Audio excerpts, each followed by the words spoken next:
Good morning, SCA. Pastor Jordy here. I hope you had a great long weekend. A couple of announcements for you, and then some really special guests joining us today in a few moments. Big deal this week, junior high track meets happening this Thursday at the Strathcona Athletic Park. You're going to compete in a minimum of 4 events, one of them being running, so good luck to you.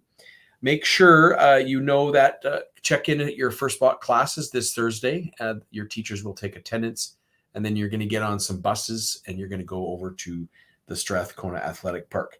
Dress for the weather. I just checked the weather and it says plus 16, partly cloudy, but of course that can change. You might want to think about bringing a hat and water bottle, sunscreen, things like that. Of course, snacks and lunch. If you're not bringing that, there's going to be a concession there to help you out. Dress for the weather. I think I said that. The teachers are going to take attendance in the afternoon near the end of the day, and then you'll get back on the school buses and come back to the school in time for the other buses to go home. And if weather's really bad, then it's just going to be a regular school day. So let's hope for the best. Looks good so far. May 19th. May 19th. Is it a Monday? I don't know. May 19th. Grade 9s are playing floor hockey against the teachers. Do I need to remind you guys? You're down 2-0. I'm just saying. June 1st, very big deal as well. Grade 12s will be playing the teachers floor hockey, and that's usually a big deal. It's the big one of the year, so let's see what happens there. And finally, my first announcement for the summer, August 25th to 27th, SCA Hoops Basketball Camp. If you want to register for that, you can do that on scasecondary.ca. Hey, you know Tavo, and I love Tavo. They teach us lots and lead us in lots of the right things, I would say. And I just want to introduce Haley and Halden. Thanks for joining me today on behalf of Tavo. How's it going over there? It's good. Yeah, you're good. That'd be weird, hey, Halden, if you said really bad. Be a whole other conversation. Yeah, and what would I do then, right? Hey, we're gonna talk about labor trafficking today. It's an important concept, and it's not just over there; it's here, and we're gonna find that out in a minute. But a couple of questions for you: what is labor trafficking? Well, labor trafficking is sometimes called forced labor, and it's a controlled exploitation of people for a service or a job. Where they use threats and deception to keep them in these unsafe working conditions with little or no pay and extremely long hours. They're often promised jobs, education, travel, really anything better in exchange for work. But then in return, they're exploited and receive, all unfair conditions and effectively slavery. That's interesting. What are some other examples of labor trafficking? So some examples of labor trafficking is agriculture and farming, where they help out as farmhands, and they're typically like seasonal workers, and they help out with domestic services in child and elder care, and they help out typically with housekeeping services. There's construction, so they do mining and typically are left with the more dangerous jobs. And there's other services such as like food and nail salons and cleaning. That's interesting.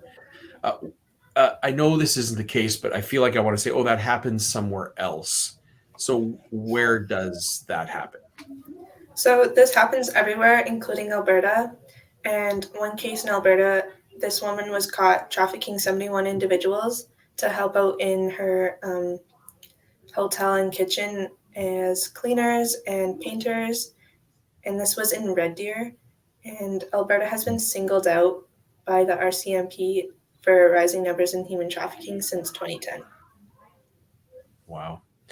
How does this happen? Like, how do people get caught up in trafficking, with their job? Well, like I said, it often starts with promises of a better life, education, better wages, etc. Usually it's targeted towards people from poorer countries, and often someone with a language barrier, so they don't quite understand what's going on. And then when they get to the country of their job, their passports are taken away, their money, their communication devices are taken away, anything. That way they're left as vulnerable as possible. And then they're basically told that if they don't work, they will be reported to the police and they'll be deported or arrested or whatever. And often there's abuse and violence and physical force keeping them in these jobs. So yeah, really it is just false promises that are then turned into exploitation. And so I'm going to show a video in a second that will kind of show how someone might get caught into one of these situations. Just so you know, might have some disturbing imagery, so just be aware of that.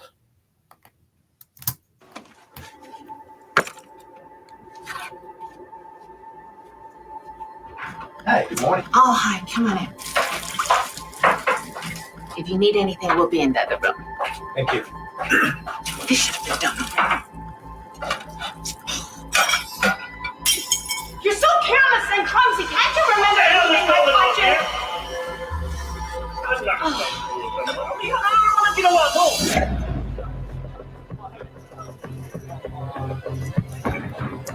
Handa ka na ba sa trabaho nito?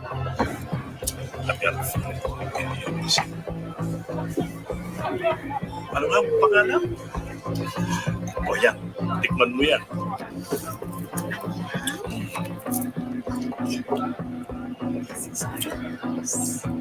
Para sa'yo.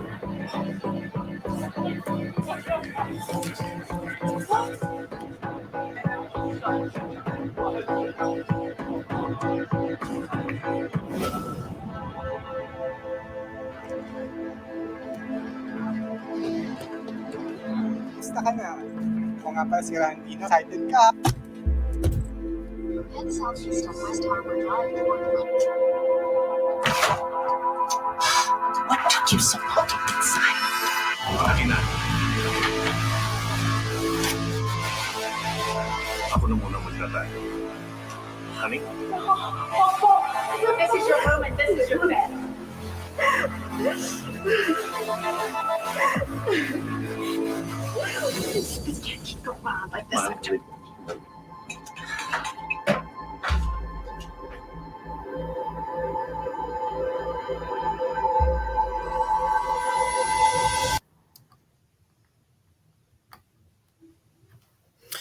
Well, as you saw there, we saw, how someone got promised a better life and money, and really tragically ended up in this situation where you saw her passport and her phone being taken away, and so she really had no escape from that. So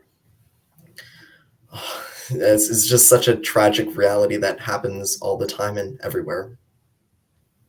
So grateful for you guys to give us a greater awareness of this, and we can certainly be praying for that, watching for that, not contributing to that to ourselves. So thanks for hanging out with us today. I appreciate it, Halden, Haley. I hope you have a great week, and thanks for what Table's doing. Appreciate it. Hey, just a closing word from me. So you can't go too far in the Bible to see God's value of human life. The Bible records that when God created humans, he created them in his image. Genesis chapter 1 talks about that. Every life is of great value. Every life is of great value. As a result, God teaches love for our neighbor in Matthew 19, and he teaches as well love for those in need. Luke chapter 10 is one place. So again, grateful to Haley and Halden and the Table folks for keeping us up to date on that. And hopefully you watch out for that in your own life. So final word from you from Proverbs chapter 31. Speak up for those who cannot speak for themselves, for the rights of all who are destitute. Speak up and judge fairly. Defend the rights of the poor and needy.